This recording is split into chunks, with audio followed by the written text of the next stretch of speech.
Tonight, a dramatic escalation of President Trump's illegal immigration crackdown. We're getting the bad, hard criminals out. These are murderers. These are... ሰሞኑን በኢሚግሬሽን ዙሪያ ብዙ አዳዲስ ህጎችን ትራምፕ እየፈረመ ይገኛል። አሳይለምን በሚመለከት በሜክሲኮ መጥተው አሳይለም የሚጠይቁበት መንገድ ሙሉ በሙሉ ተዘግቷል። የተለያዩ በኤምፕሎይመንት ቪዛ የመጡ ሰዎች ልጆች እዚህ ሀገር ቢወልዱ ሲቲዝንሺፕ አይሰጣቸውም። በፖለቲካ ምክንያት ወይም በተለያዩ ሌሎች ምክንያቶች ከሀገራቸው ወጥተው ሌላ ሀገር ሆነው ቤት የተደረጉትና ኬዛቸው አፕሩቭድ የሆነ ሬዲ የሆኑ እዚህ ሀገር መግባት ይችሉ ነበር። ነገር ግን ፕሬዚደንቱ ከመጣ በኋላ ይሄ እንዲቆም ነው ያደረገው። ለምሳሌ አንደኛው ሲዘዋወር ያየነው $1000 ይሰጣል ለጠቆመ ሰው ኢሌጋል ኢሚግራንትን የሚል ተመልክተናል። አንዱ ያወጣው ትራምፕ ያወጣው ኤክስኪዩቲቭ ኦርደር ምንድነው? አሁን ፌደራል ኤምፕሎይስን ቅጥር እንዲቆም ነው ያደረገው። እንደዚህ አሁን ለምሳሌ ፕሮሰሱን የጀመሩት ሰዎች ያወጡት ወጪ በቃ አያገባንም ነገር ነው ውሳኔው።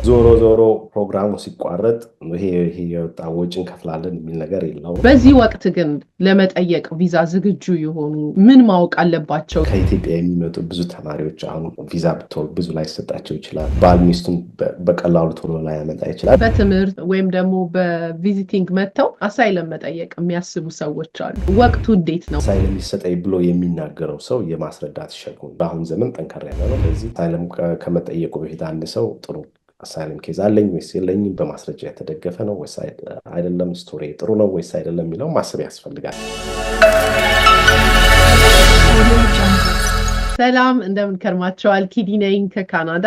ዛሬም በሌላ ዝግጅት ተመልሰናል። እንደምታውቁት ሰሞኑን መሬቱን ምድሩን የሚያዘው ትራምፕ አዳዲስ ህጎችን ሲፈርም ተመልክተናል። President Trump implementing his immigration agenda. We're getting the bad, hard criminals out. These are murderers. These are... They were banging down bathroom doors to make sure no one was hiding inside. Tonight, a dramatic escalation of President Trump's illegal immigration crackdown. Well, the topic of gender has also been on the executive order list for ምን ማለት ነው የሚለውንና የተለያዩ ነገር የምናነሳ ይሆናል። እስከ መጨረሻ አብራችሁን ቆዩ። ይሄ ቪዲዮ እጅግ በጣም ጠቃሚም ስለሆነ ላይክ በማድረግ ሰው ጋር እንዲደርስ ተባበሩን። ለቤታችን አዲስ የሆናችሁ ሰብስክራይብ ማድረግን አትርሱ ለማለት ፈልጋለሁ። አሳምን በድጋሚ ስለተገናኘን እጅግ በጣም ደስ ብሎኛል። በእኔና በተመልካቾቼ ስም ውድ ጊዜህን ሰውተህ ከቤተሰብ ከስራ ላይ እዚህ ስለተገኘ እጅግ በጣም አድርጌ ላመሰግንህ እፈልጋለሁ። እንኳን ደህና መጣ። እንኳን ደህና ቆያችሁኝ። ስሜ አሳምን ይባላል። የምኖረው ፊላደልፊያ ውስጥ ነው። የኢሚግሬሽን ጠበቃ ነኝ። ኒውዮርክ ስቴት ላይሰንስድ ሆኜ ላለፉት ኦልሞስት 10 ዓመታት የኢሚግሬሽን ጠበቃ ሆኜ ያገለግላለሁ። ሌሎችም ሰራቸውም አሉ ኒውዮርክ ውስጥ ከሆኑ፣ ግን አብዛኛው ፎከሳችን ኢሚግሬሽን ላይ ነው ያለው። እሱን እየሰራን ያለ ነው። መልካም። በጥቂቱ ነው እንግዲህ ራስን ያስተዋወቀን፣ እሱንም እናመሰግናለን። በዚህ አጋጣሚ ፕሮግራማችንን ከመጀመራችን በፊት አሳምንን በዚህ ዙሪያ ለማግኘት የምትፈልጉ ካላችሁ ኮንታክቱን በፒን እናደርግላችኋለን፣ እንዲሁም በዲስክሪፕሽን ቦክስ ውስጥ እናስቀምጣለን። ልታገኙት ትችላላችሁ ጉዳይ ያላችሁ። መልካም እንግዲህ አሳምን በድጋሚ እያመሰገንኩኝ፣ ሰሞኑን በኢሚግሬሽን ዙሪያ ብዙ አዳዲስ ህጎችን ትራምፕ እየፈረመ ይገኛል።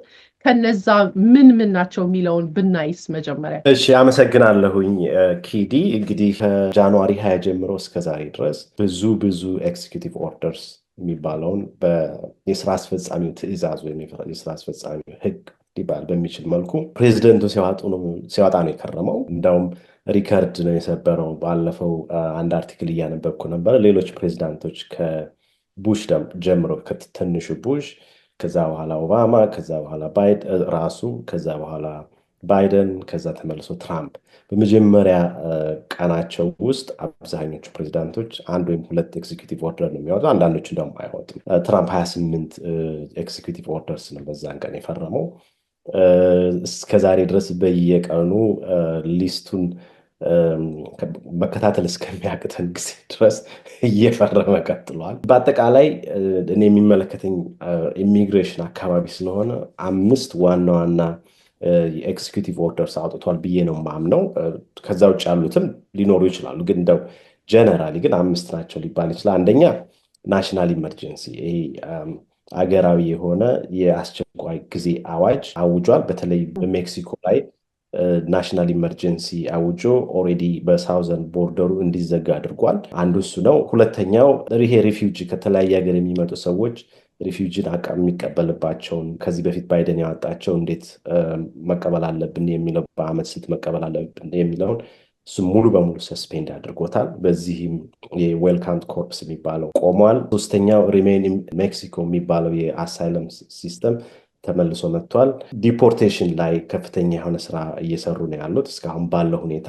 ሌላው ያወጣውና ህገ መንግስቱን ይቃወማል ተብሎ በጣም የሚገመተው በአብዛኛው ህግ ባለሙያዎች የሚገመተው በርዝ ራይት ሲቲዝንሺፕ የሚባለው አንድ ልጅ እዚህ ሀገር ከዚህ በፊት የነበረው አንድ ልጅ እዚህ ሀገር ከማንም ይወለድ የአሜሪካ ሲቲዝን ይኖረው ነበር። ነገር ግን ያወጣው ህግ የሚወለደው ልጅ አይዘር አባቱ ወይም እናቱ ሲቲዝን ካልሆኑ እና ፐርማነንት ሬዚደንት ካልሆኑ ግሪን ካርድ ከሌላቸው ከሌላ የሚወለዱት ሁሉም ሲቲዝንሺፕ የአሜሪካን ዜግነት አንሰጥም የሚለው ነበረ። እሱም 3-4 ቦታ ክስ ቀርቦበታል። አንድ ወደ 22 የሚሆኑ ስቴቶች 22 የሚሆኑ የአሜሪካ ግዛቶች ያሉ አተርኒ ጀነራልስ የአቃቤ ሕግ ዋና መስሪያ ቤቶች ትራምፕን ከሰዋል።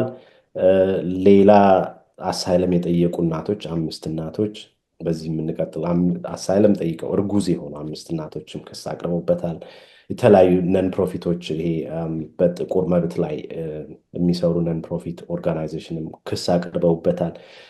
ይሄንን መሰረት በማድረግ ሲያትል የሚገኝ አንድ ፍርድ ቤት ህገ መንግስቱን የሚቃወም ስለሆነ ለሚቀጥሉት 14 ቀናት ክርክር እስከሚደረግበት ጊዜ ድረስ የበርዝ ራይት ሲቲዝንሺፕ የወጣውን የትራምፕን ኤክዚኪዩቲቭ ኦርደር እንዲታገድ ተደርጓል። ጀነራሊ እነዚህ ናቸው። ከዚህ በኋላ በጥያቄ የምናዳብራቸው ይሆናል ብዬ ነው የምገምተው።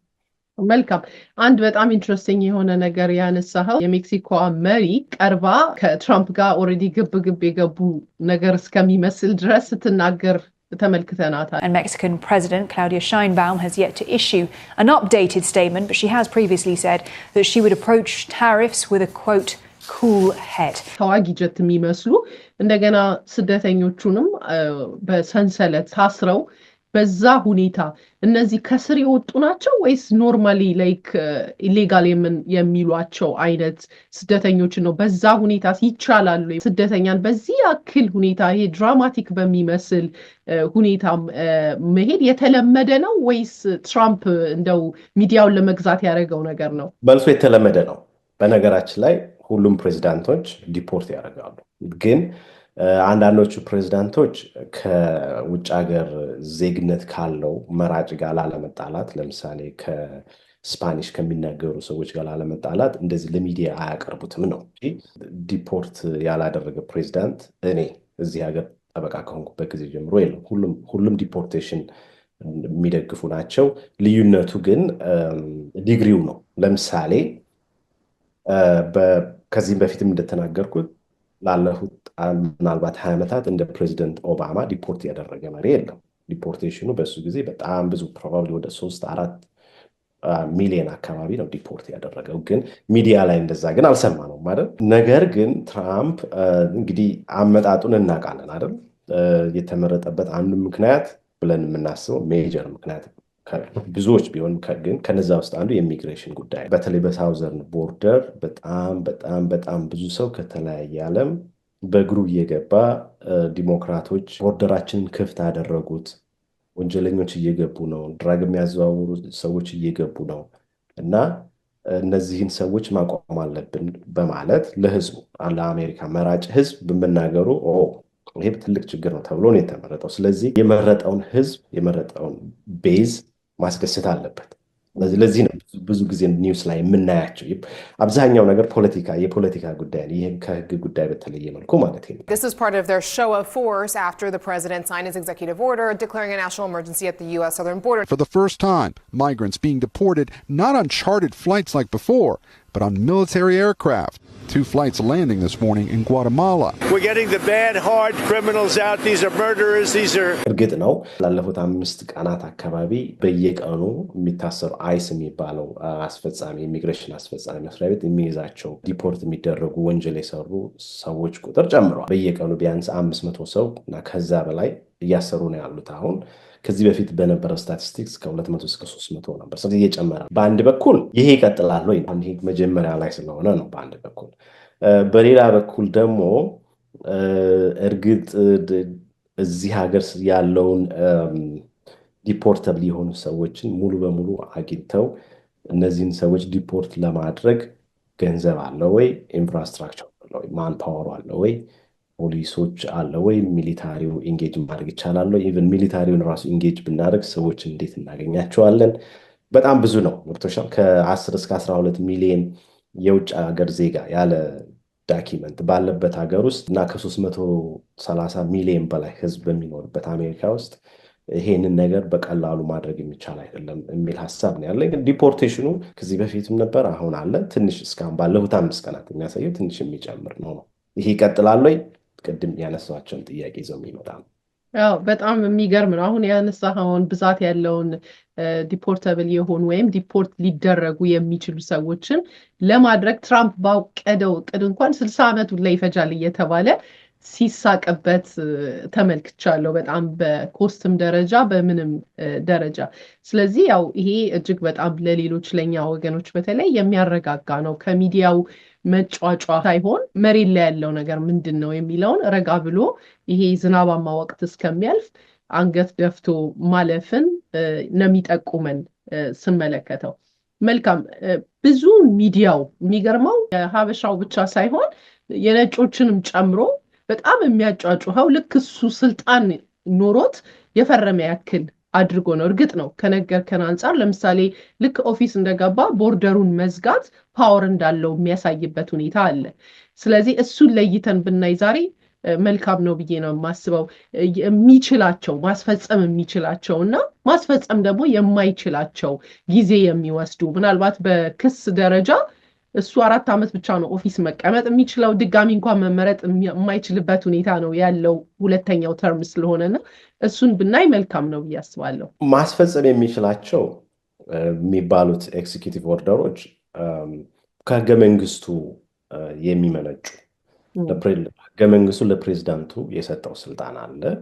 ያንን መሰረት በማድረግ ሊሰራቸው የሚችሉ ስራዎችን ኤክዚኪዩቲቭ ኦርደሮችን ማውጣት ይችላል፣ ማስፈጸም ይችላል። ነገር ግን የመረጠውን ህዝብ ብቻ ለማስደሰት በማሰብ የፖለቲካ ፖይንት ለማስቆጠር የሚመጡ አይነት ከሆኑ ግን እነዚህ ህጋዊ ናቸው ወይስ አይደሉም የሚሉትን ማየት ያስፈልጋል። ለምሳሌ አሳይለምን እንውሰድ። አሳይለምን በሚመለከት የሜክሲኮ ቦርደር በመዘጋቱ ምክንያት አሁን በሜክሲኮ መጥተው ያለፈውን 5 ቀን ኤክስፒሪየንስ ነው የምነግርሽ። በሜክሲኮ መጥተው አሜሪካ ምድር ገብተው አሳይለም የሚጠይቁበት መንገድ ሙሉ በሙሉ ተዘግቷል።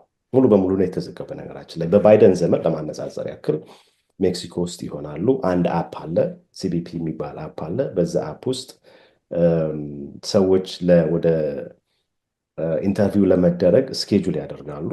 ከዛ በኋላ ኢንተርቪው ተደርገው ኬዙ ይሄ ሰው የአሳይለም ጥሩ ኬዝ አለው የሚባል ከሆነ ወደ ሀገር ውስጥ ወደ አሜሪካ ሀገር ውስጥ ይመጣና አሜሪካ ሀገር ውስጥ ሊታሰር ይችል ይሆናል፣ ወይም ደግሞ ተለቆ እዚህ ኬዙን የሚከታተልበት ሊኖር የሚችልበት አጋጣሚ ነበር በባይደን ዘመን። አሁን ግን ሙሉ በሙሉ ነው የተዘጋው፣ የአፕም የለም። ይሄንን ማድረግ ይችላል ወይ ነው ፕሬዚዳንቱ።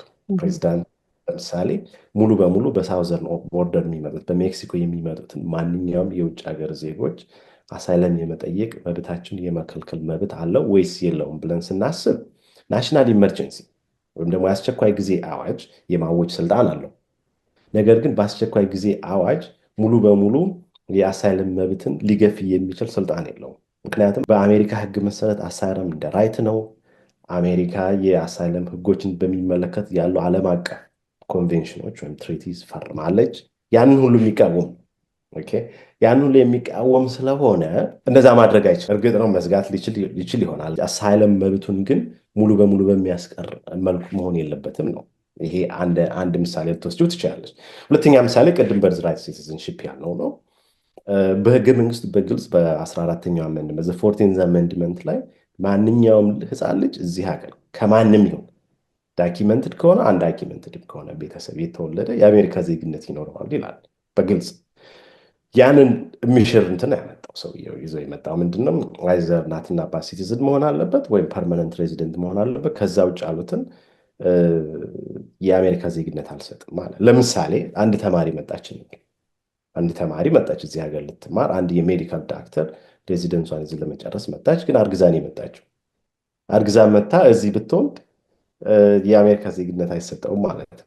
በተለያዩ በኤምፕሎይመንት ቪዛ የመጡ ሰዎች ልጆች እዚህ ሀገር ቢወልዱ ሲቲዝንሽፕ አይሰጣቸውም ማለት ነው። ይሄ ሙሉ በሙሉ ከ14th አሜንድመንት ከሚባለው የህገ መንግስቱ አንቀጹ ጋር የሚቃወም ወይም ደግሞ የሚጣረስ ነው። እንደውም ምን አለ ይሄንን በሚመለከት ሲያትል ያለ የኢሚግሬሽን ዳኛ ምን አለ እኔ 40 ዓመት በህግ ሙያ ውስጥ ቆይቻለሁ 40 ዓመት በህግ ሙያ ውስጥ ቀመጥ አንድ የህግ ድንጋጌ ግልጽ ሆኖ ነገር ግን ለክርክር ቀርቦ ፊቴ ሲመጣ ይሄ ለመጀመሪያ ጊዜ ነው አለ right so እነዚህ አይነት ህጎች አሉ እንደዚህ አይነት ስልጣን በሌለው ነገር ላይ እንደዚህ በግልጽ የመረጣውን ቤዝ ብቻ ለማስደሰት በማሰብ የሚመጡ ነገሮች አሉ እርግጥ ነው ክርክር ውስጥ ነው ወደፊት ፍርድ ቤቶች እስከ ጠቅላይ ፍርድ ቤት ይሄዳል ብለን የምንገምተው ነው ጠቅላይ ፍርድ ቤቱ እንደምታውቂው ከ9 ውስጥ 6ቱ ኮንሰርቫቲቭ ወይም ደግሞ የሪፐብሊካን ፓርቲ ተሾሙ ዳኞች ናቸው ምን ሊወስናሉ ይችላሉ የሚለው መገመት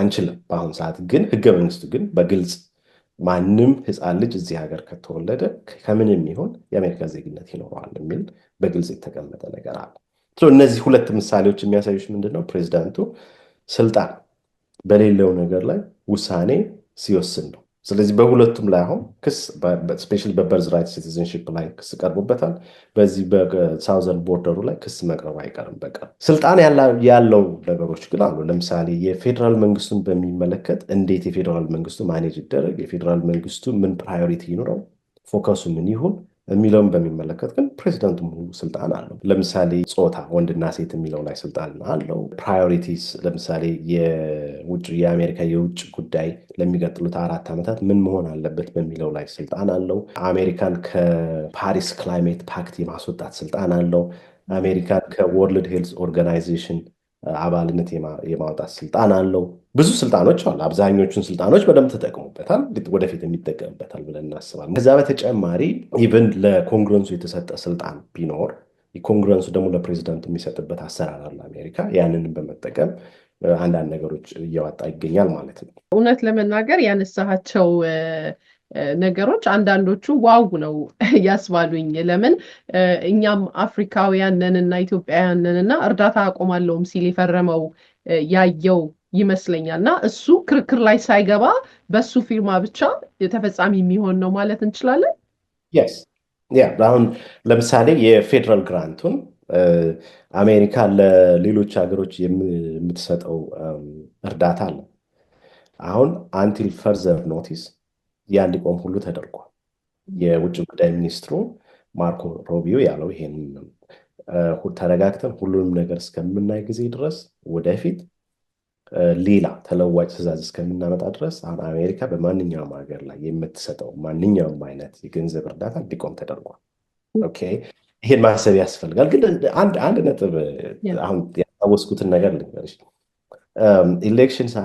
election has consequences ይላሉ ፈረንጆች አይደል ምርጫ በዲሞክራሲያዊ በሆነ ሀገር ላይ ምርጫ ይዟቸው የሚመጣቸው ነገሮች አሉና ስንመርጥ አይተሽ ከሆነ አንድ ሰሞን ላይ የትራምፕ መመረጥ በአበሻ ኮሚኒቲ በጣም ደስታ ፈጥሮ ነበረ በጣም ሁሉ ደስ ያለው ነበር ኦፍ ኮርስ ማንም ሰው የፖለቲካ መብት መጠበቅ አለበት የመምረጥ መብቱን አልቃወም ችግር የለብኝም እኔ መረጥኩትም አልመረጥኩትም ወይም እነሱ መረጡትም አልመረጡትም ችግር የለብኝም ሰዎች የራሳቸውን ስልጣን ህገ መንግስታዊ መብታቸው ነው ግን ስንመርጥ ግን አንድ ነገር ብቻ አይደለም ማየት ያለብን አንድ ነገር ብቻ አይደለም አሁን ምናልባት በተመሳሳይ ጾታ ጉዳይ ላይ ሪፐብሊካን ፓርቲ የበለጠ ጠንካራ ነው ብሎ አብዛኛው የአበሻ ኮሚኒቲ ያምናል ትክክልም ይመስለኛል ግን ደግሞ ከዛ የበለጡ ደግሞ ብዙ ኢሹዎች አሉ ብዙ መታየት ያለባቸው ነገሮች አሉ ለምሳሌ እርዳታን በሚመለከት አሁን ኢትዮጵያ ውስጥ እስከ ዛሬ ድረስ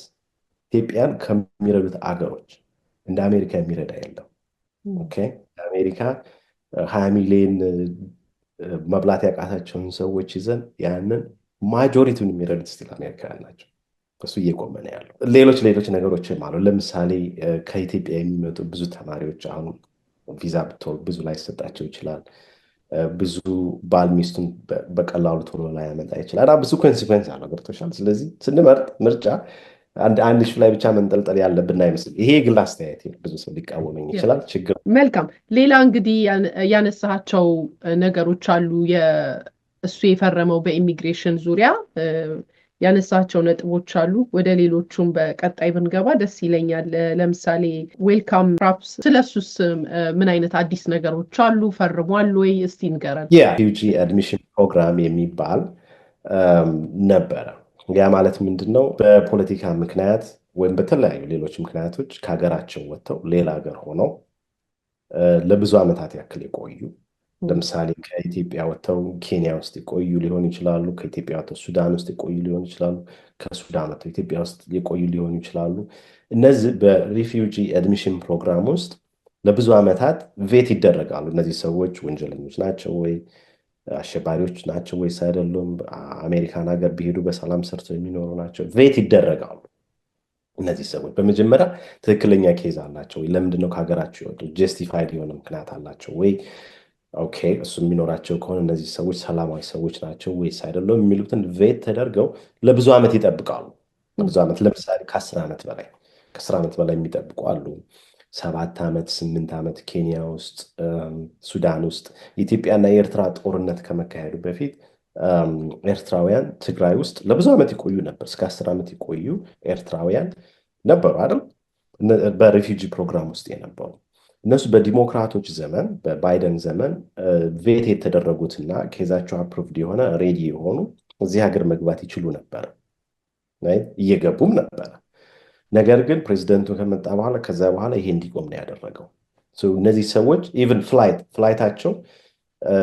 ፍላይት ብቻ የቀራቸው ሪፊውጂዎች ስደተኞች እዚህ ሀገር ለመግባት ተዘጋጅተው ሬዲ ሆነው ቤታቸውን የሸጡ ቤተሰቦቻቸው ጋር የተሰናበቱ ሰዎች ናቸው ካንስል የተደረገባቸው ፍላይቱ። ይሄ በጣም ከባድ ነው። አንድ 10 ዓመት 7 ዓመት 8 ዓመት በረሃ ውስጥ ኬንያ በረሃ ውስጥ ኢትዮጵያ በረሃ ውስጥ ወይ ሱዳን በረሃ ውስጥ አገሩ ወጥቶ ሲጠባበቅ የነበረ ሰው እንደዚህ አይነት ችግር ሲደርስበት እሱ ማሰብ ያስፈልጋል።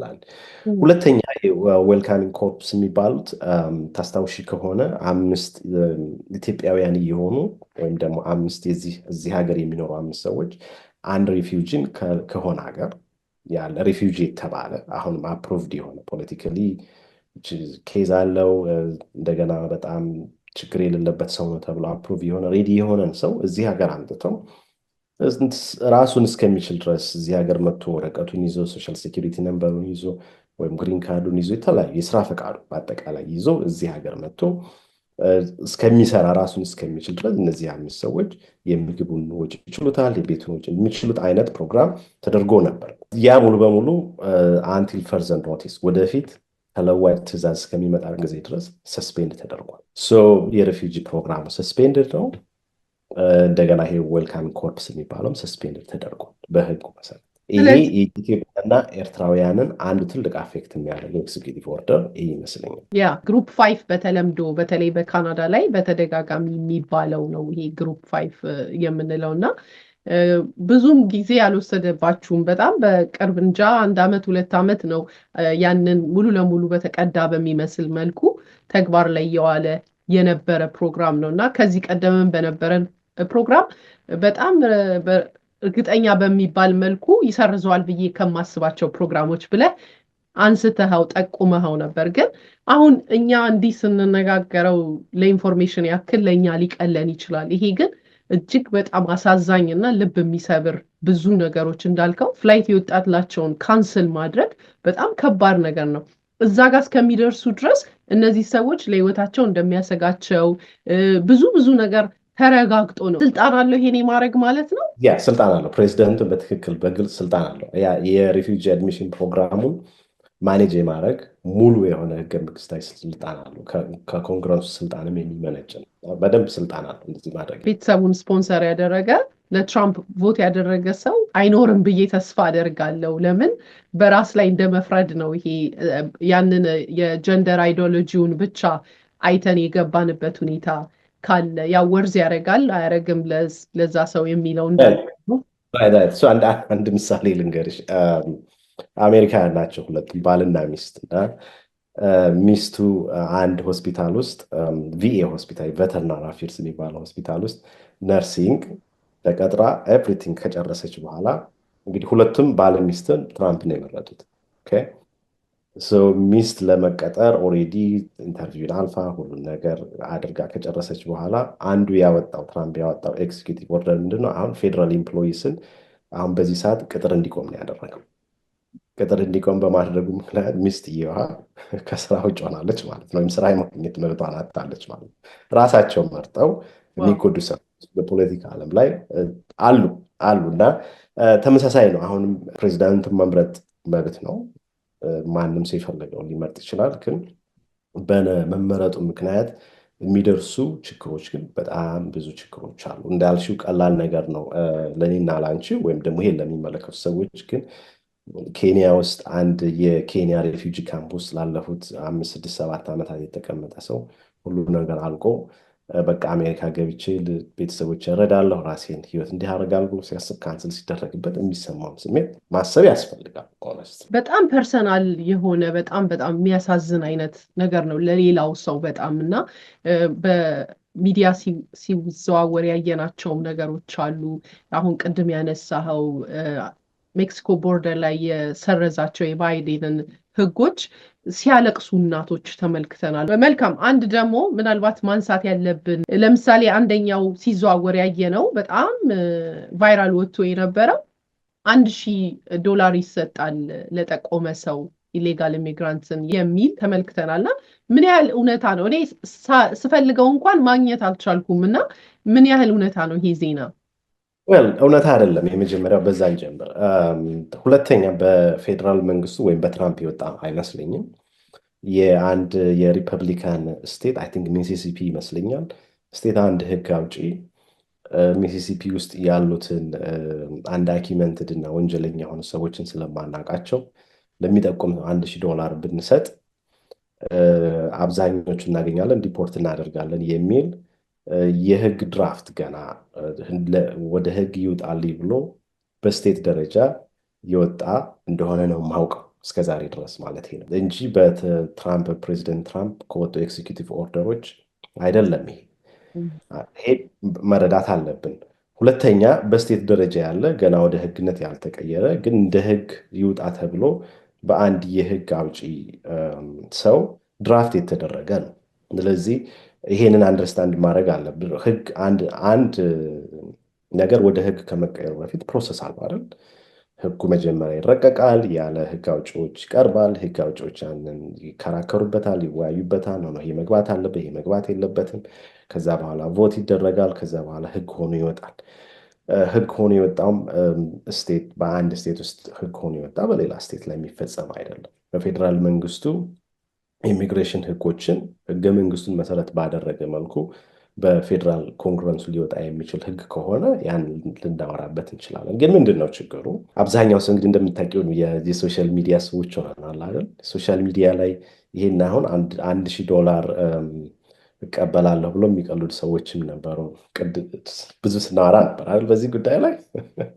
አይ ያስብበት ነው ያ 20 ሰው ጠቁሜ $20,000 ያለው ልጅ ያስብበት፣ በነፃ ወገኖቹን አሳልፎ እንዳይሰጥ።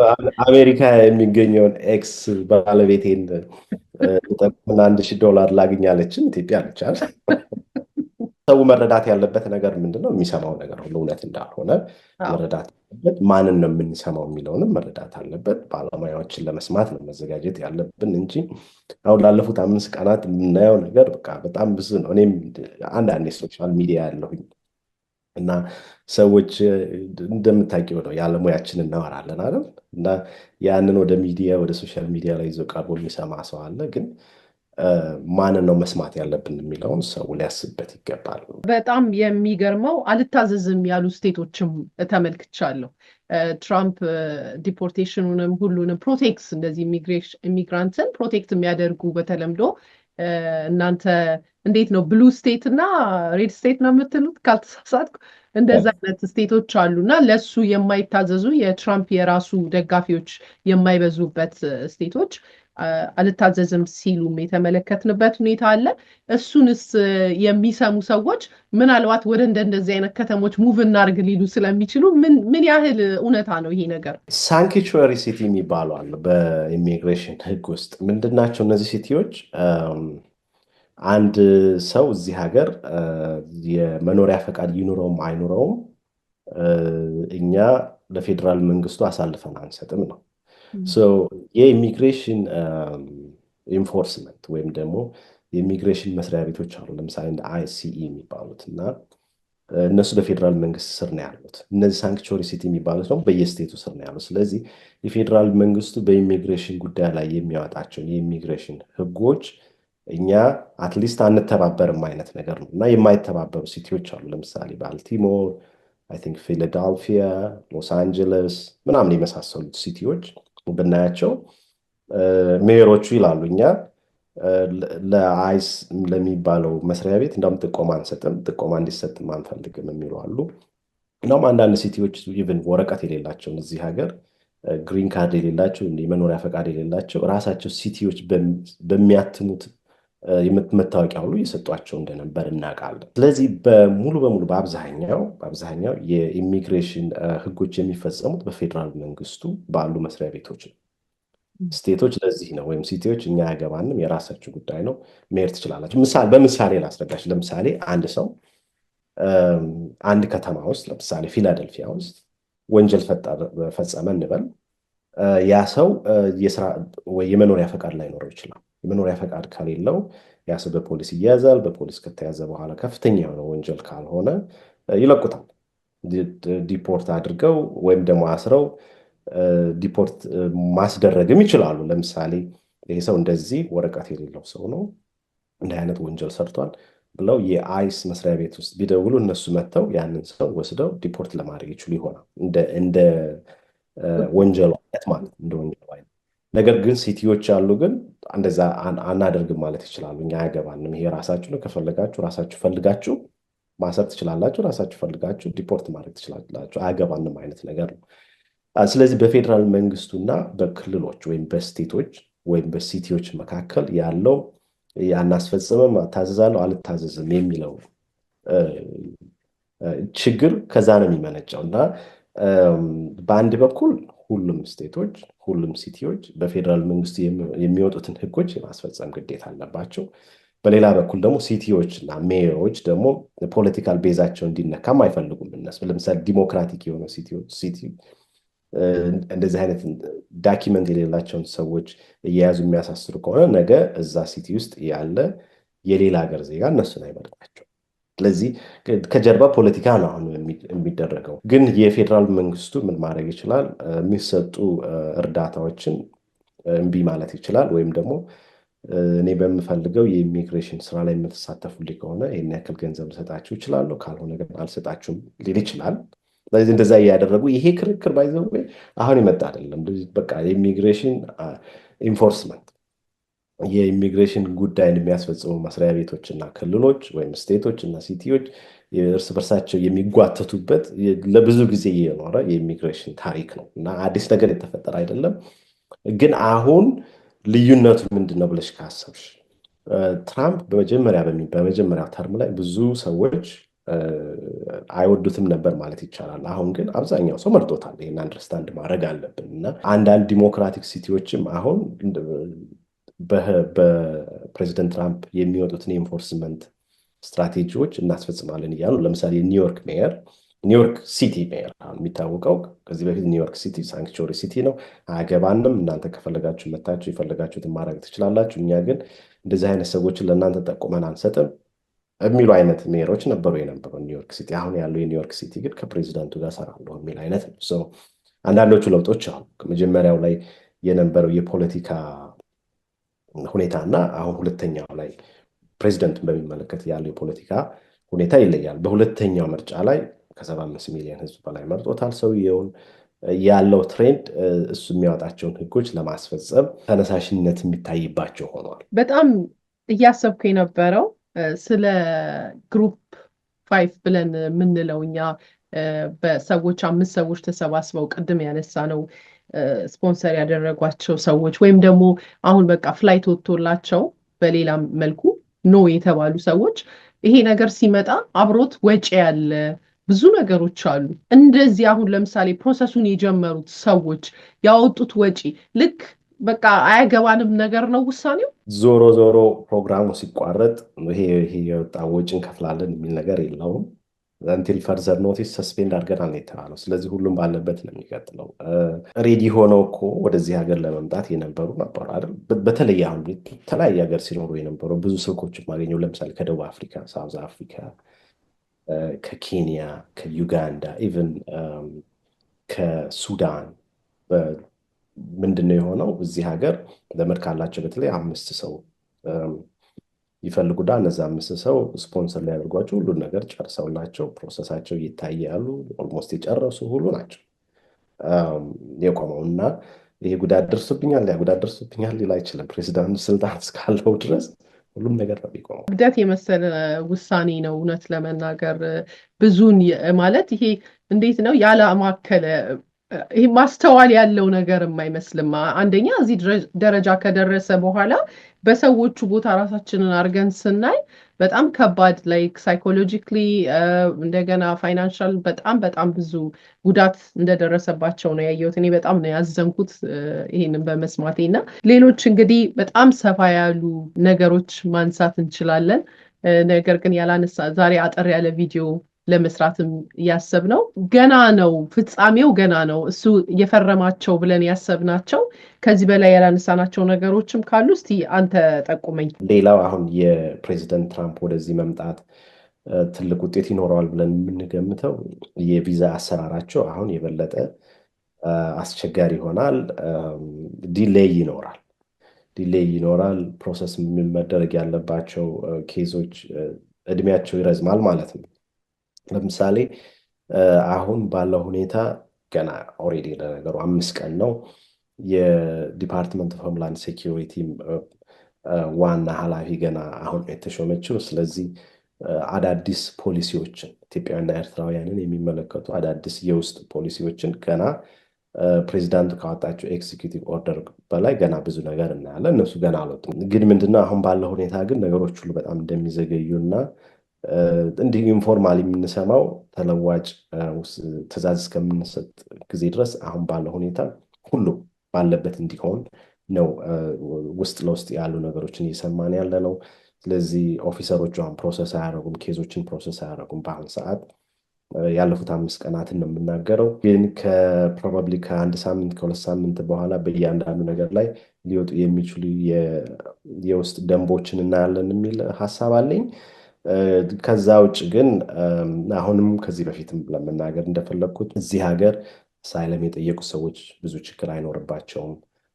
ግሪን ካርድ ያላቸው ሰዎች ብዙ ችግር የሚያመጣ ነገር የለም። ሲቲዝን የሆኑ ሰዎች ብዙ ችግር የሚያመጣባቸው፣ በተማሪ ቪዛ ያሉ ብዙ ችግር የሚያመጣባቸው ነገር አይደለም። ዋናው ነገር ምንድነው? ቅድም ለመናገር እንደፈለግኩት እዚህ ሀገር ማንም ሰው ከፍተኛ የሆነ ወንጀል ከሰራ እስከ ሲቲዝን የሆነ ሰው ሁሉ ዲናቹራላይዝ ተደርጎ ሲቲዝንሽፕ ተቀምጦ ወይም ግሪን ካርድ ያለው ሰው ግሪን ካርዱ ካንስል ተደርጎ ቪዛ ያለው ሰው ቪዛው ተደርጎ ዲፖርት የመደረግ ፖሲቢሊቲ አለ። ያን ተጠበቀ ሆኖ ግን በአብዛኛው ግን ሰዎች በተለይ እዚህ ሀገር ስታተስ ያላቸው ሰዎች ምንም የሚያስፈራቸው ነገር የለም። ራሳቸውን ከወንጀል እንዲጠብቁ ማድረግ ነው። ሌላው በተለይ ግሪን ካርድ ላላቸው ግን መልእክት ማስተላለፍ የምፈልገው ምናልባት ከዚህ በኋላ ሚሊታሪውን ሰዎችን ኦፊሰሮችን በመንገድ ላይ ሰዎችን የሚያስቆሙ ቢሆን ግሪን ካርድ ያላቸው ሰዎች ግሪን ካርዳቸውን አትሊስት ኮፒያቸውን ድራይቪንግ ላይሰንሳቸውን ሳይዙ ከቤት መውጣት የለባቸውም። ይህን በደንብ አንደርስታንድ ማድረግ አለባቸው። ሲቲዝን የሆነ ሰው እንኳን ችግር የለውም የዚህ ሀገር ዜጋ ስለሆነ። ነገር ግን ግሪን ካርድ ያላቸው ሰዎች ወይም ደግሞ እዚህ ሌላ የተለያየ የቪዛ አይነት ምናምን ያላቸው ሰዎች አትሊስት ፓስፖርታቸውን እንኳን ይዘው ባይዞሩ ግን ካፒ ይዘው መሄድ አለባቸው። ምክንያቱም በማንኛውም ሰዓት ላይ ጥያቄ ቢኖር ይሄ ነው ያለኝ ስታተስ የሚለውን ማሳየት ስላለባቸው ማለት ነው።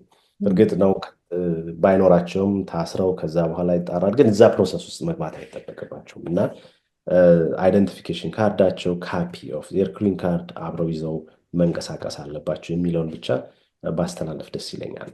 መልካም። አንድ ዶክመንትድ ቴፍ ወይም ደግሞ በአማርኛው ለማለት ትንሽ ይከብዳል፣ ህጋዊ ያልሆኑ ነገር ግን ይሄ በሌብነት ስራ ላይ የተሰማሩ ሰዎችን ቀጥታ ዲፖርት እንዲደረግ የወጣ ህግ ያለም ይመስላል። ራይሊ አክት የሚባለው ምንድነው? ከዚህ በፊት በነበረው የትናንሽ ወንጀሎች የሚሰሩ እና እዚህ ሀገር የስራ ፈቃድ የሌላቸው ሰዎች ለምሳሌ ሻፕ ሊፍት የሚያደርጉ ሄደው ከሻፕ ውስጥ እቃ ሰርቀው ሲወጡ የሚያዙ ሰዎች ብዙ ጊዜ በፖሊስ ሊያዙ ይችላሉ፣ ግን አይታሰሩም ወይም ደግሞ ለአይስ ሪፖርት አይደረጉም ነበር ከዚህ በፊት። ሻፕሊፍት ያደረገ ሰው ፖሊስ ይታሰራል። ምን ይላል ምናምን ከዛ በኋላ በተለያዩ ነገሮች ይለቀቃል።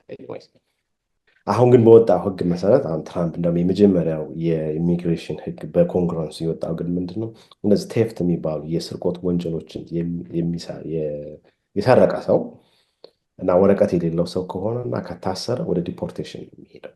ስለዚህ በጣም ብዙ ልዩነት አለው። ከዚህ በፊት ከፍተኛ የሆነ ወንጀል የሰሩ ሰዎች ነበሩ በዚህ አይነት መልኩ ወደ ዲፖርቴሽን የሚሄዱት።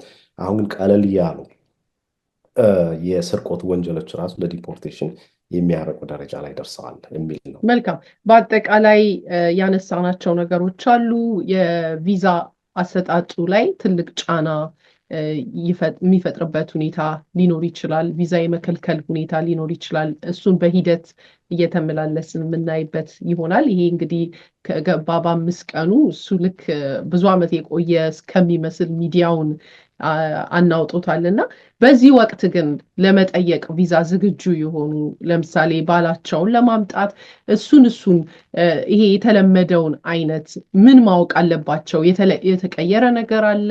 ምን ማወቅ አለባቸው ብለህ ታስባለህ? የተለመደ የቪዛ ጥያቄን በሚመለከት ምንም የተቀየረ ነገር የለም። ላለፉት 5 ቀናት ወደፊት ይቀየራል ወይ እርግጠኛውን መናገር አንችልም። ግን አብዛኞቹ ተመሳሳይ ህግ ነው ያላቸው አይደል? ለምሳሌ ባል እዚህ ሀገር አለ፣ ሚስቱን ማምጣት ከፈለገ ወይ አንድ ወንድ እዚህ ፊያንሲውን ከኢትዮጵያ ማምጣት ከፈለገ ከኤርትራ ማምጣት ከፈለገ ወይም ደግሞ አንድ ቤተክርስቲያን በሪሊጂየስ ቪዛ አንድን ቄስ ወይም ዲያቆን እዚህ ማምጣት የሚፈለግ ከሆነ ወይም በኤምፕሎይመንት ቪዛ ህጉ ቤዚክ ዋና ህጉ ምንም ለውጥ የለበትም። ወደፊትም ይኖራል ብለን አንገልትም።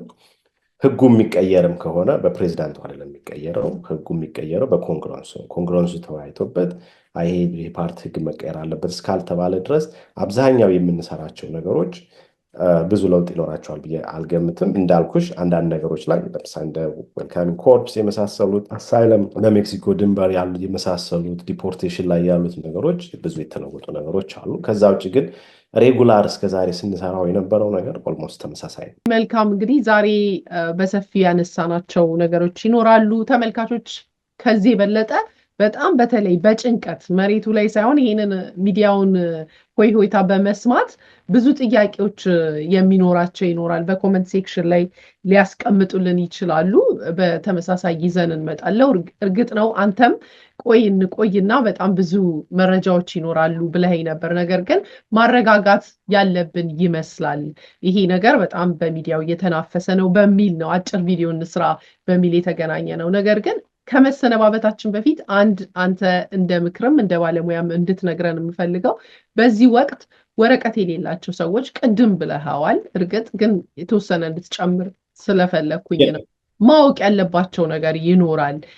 በጣም በጭንቀት ላይ ያሉ ይኖራሉ። ስራ ልተው ወይ እቤቴ ልቀመጥ ወይ ብለው የጠየቁ አሉ። እና ምንድነው የተለየ ነገር? አንተ በተደጋጋሚ አንስተዋል። እንደ ኦባማ ዲፖርት ያደረገ የለም። ነገር ግን ሚዲያው ላይ አላናፈሰውም፣ በዝምታ ነው ስራውን የሰራው። ይሄ ግን በጣም የሚዲያ ፍጆታ ስላደረገው የሚያስፈራ ነገር ይኖረዋል። እና ምን ማወቅ አለባቸው እነዚህ የኛ ወገኖች ወረቀት የሌላቸው? የመጀመሪያው ራሳቸውን ከወንጀል ጉዳይ ማራቅ ነው። ከፖሊስ ጋር ያላቸውን ግንኙነት ሙሉ በሙሉ ማስወገድ ነው።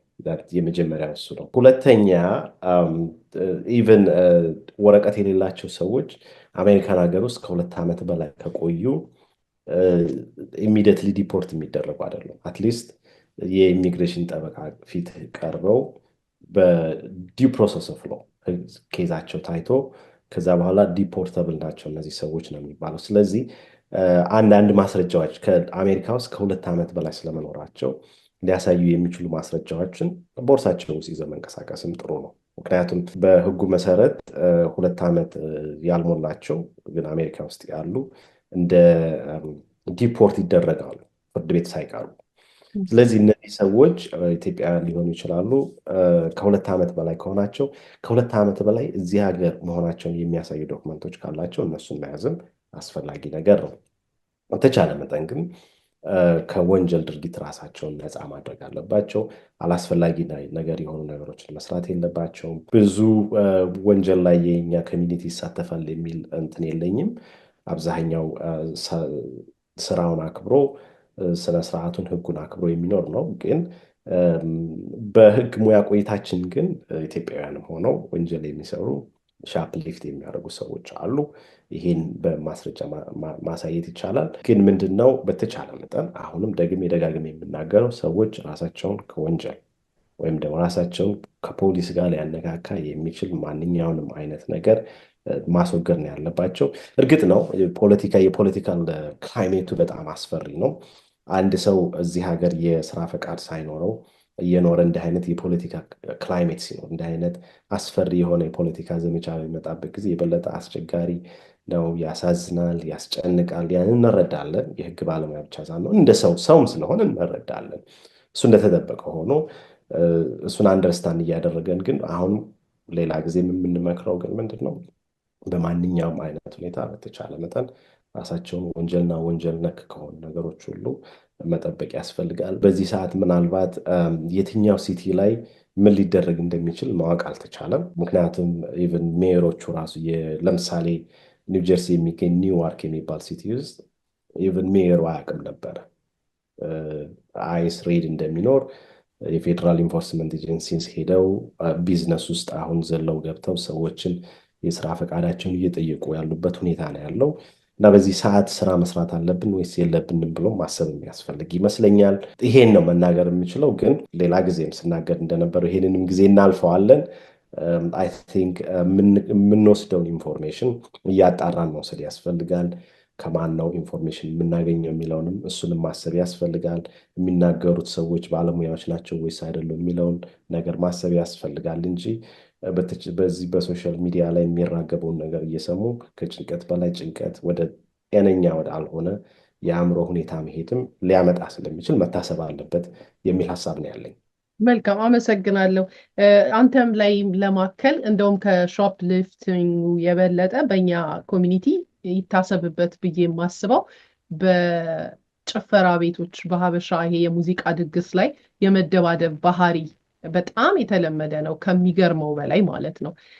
ስለዚህ እሱን ባህሪያችንን እንደው ባንሄድ ብዬ ነው። ወረቀት ከሌለም በተለይ ቆጠብ ብንል መጠጥ ብንቀንስ የሚል አይነት እንደው የእህታዊ ምክርም መጨመር እፈልጋለሁኝ። ሌላ ግን አንድ ጥያቄ መጨመር እንፈልገው በትምህርት ወይም ደግሞ በቪዚቲንግ መጥተው በአሁኑ ወቅት አሳይለም መጠየቅ የሚያስቡ ሰዎች አሉ። ወቅቱ እንዴት ነው? ማለፍ የሚችሉት ከሆነ እንዳልኩሽ ነው እንግዲህ አሁን ለጊዜው አሳይለም መጠየቅ በአብዛኛው የቆመው በሳውዘርን ቦርደር በሜክሲኮ የሚገቡትን ነው እንጂ ቪዛ ይዘው መጥተው አሳይለም የሚጠይቁ ሰዎችን በሚመለከት በትራምፕ የወጣ ምንም አዲስ ህግ የለም። ስለዚህ እስከዛሬ የምናውቃቸው ህጎች ናቸው ተፈጻሚነት ያላቸው። ስቲል አሳይለም የመጠየቅ መብታቸው እንዳለ ነው። ምንም የተቀየረ ነገር የለም። በቪዚቲንግ ሰው መጥቶ እዚህ አሳይለም ሊጠይቅ ይችላል። አዎ ሊጠይቅ ይችላል። በተማሪ ቪዛ መጥቶ እዚህ ሀገር አሳይለም መጠየቅ ይችላል። አዎ ሊጠይቅ ይችላል። ዋናው ነገር አሜሪካ ከገባ በአንድ ዓመት ውስጥ አሳይለም የመጠየቅ መብት ነው ያለው። ያንን መረዳት ነው የሚያስፈልገው። ጥሩ የአሳይለም ኬዝ መያዝ ያስፈልጋል። ማስረጃዎች ያስፈልጋል። ምክንያቱም አንዱ የትራምፕ አድሚኒስትሬሽንም ችግር ይመጣል ብለን የምንገምተው ሰው አሳይለም ስለጠየቀ ብቻ አሳይለም ያገኛል ማለት አይደለም። ማለት በማስረጃ የተደገፈ እውነተኛ ጄኒውን የሆነ የጥገኝነት ጥያቄን ማቅረብ ያስፈልገዋል። ስለዚህ ኬዛቸውም ጠንካራ መሆን አለበት። ከዚህ በፊት በዲሞክራቶች ጊዜ አሳይለም ይሰጠኝ ብሎ የሚናገረው ሰው የማስረዳት ሸክም እና አሁን በትራምፕ ዘመን ያለው የማስረዳት ሸክም የተለያየ ነው። በርደን ኦፍ ፕሩፍ የምንለው በእንግሊዝኛ ማለት ነው የተለያየ ነው። ስለዚህ በአሁን ዘመን ጠንከር ያለ ነው። ስለዚህ አሳይለም ከመጠየቁ በፊት አንድ ሰው ጥሩ አሳይለም ኬዝ አለኝ ወይስ የለኝም፣ በማስረጃ የተደገፈ ነው ወይስ አይደለም፣ ስቶሪ ጥሩ ነው ወይስ አይደለም የሚለው ማሰብ ያስፈልጋል እንጂ አሳይለም የመጠየቅ መብት በተለይ በቪዛ የሚመጡ ሰዎች በአውሮፕላን አሜሪካን አርፈው የሚመጡ ሰዎች ላይ ብዙ ችግር የለም። ስለዚህ አብዛኞቹ ኢትዮጵያውያን እንደምናውቀው በቪዛ ነው የሚገቡት እዚህ ሀገር አሳይለም የሚጠይቁት። ስለዚህ እዛ ላይ ምንም ብዙ የሚያስቸግር ነገር የለም፣ የተቀየረ ነገርም የለም፣ መብቱም እንዳለ ነው የሚል ሀሳብ ነው ያለኝ። መልካም፣ በጣም ነው የማመሰግነው አሳምን። ዛሬ በጣም ደስ የሚል ጥሩ ቆይታ፣ ብዙዎችን የሚያረጋጋ ለእኛ እንዳልኩ ኢንፎርሜሽን ከመስጠት አንጻር ልናየው እንችላለን። ለብዙዎች ግን የህይወታቸው ትልቅ መልስ ጥያቄ ሊፈታ የሚችልበት አይነት ኢንፎርሜሽን የሰጠህን እጅግ በጣም አድርጌ አመሰግናለሁኝ። በእኔ በኩል ለዛሬ የነበረኝ ጥያቄ ይሄ ነው። በድጋሚ እስከምንገናኝ በሌላ ጥያቄ ላመሰግንህ እወዳለሁ ለዛሬው። ነገር ግን ረስተነዋል መጨመር አለበት የምትለው ካለ ከመሰነባበታችን በፊት እድሉ አለ። አብዛኛውን ነገር እንግዲህ ባለፉት 5 ቀናት የሆነውን ነገር በተለይ አብዛኛው ሰው ሊሰማውና ሊያስብበት ይገባል የሚለውን ነገር ተነጋግረንበታል። እኔም ስለጋበዝሽኝ አመሰግናለሁ። በጣም አመሰግናለሁ። ተመልካቾቻችን የነበረን ቆይታ ይሄን ይመስል ነበረ። በ5 ቀን ውስጥ ትራምፕ ያልሆነው የለም። ይሄ የኢሚግሬሽን ጉዳይ ብቻ ስላነሳን ነው እንጂ እሱ የፈረማቸውን ጉዳዮች ብናነሳ ቀናቶችም የሚበቁ አይደለም በ5 ቀን ውስጥ የሰራቸው ነገሮች እና ይሄ ግን በሚመለከተን በእኛ ዙሪያ ነው ያነሳ ነው። የነበረን ቆይታ ይሄን ይመስል ነበረ። በሌላ ዝግጅት እስከምንገናኝ አብራችሁን እስከዚህ ደቂቃ ስለነበራችሁ እጅግ በጣም እናመሰግናለን። መግቢያ ላይ እንደተናገርኩት ጠበቃ አሳምንን ማግኘት የምትፈልጉ ከሆነ ኮንታክቱን ከታች እናደርግላችኋለን። አገኙት ለማለት ፈልጋለሁ። መልካም ጊዜ።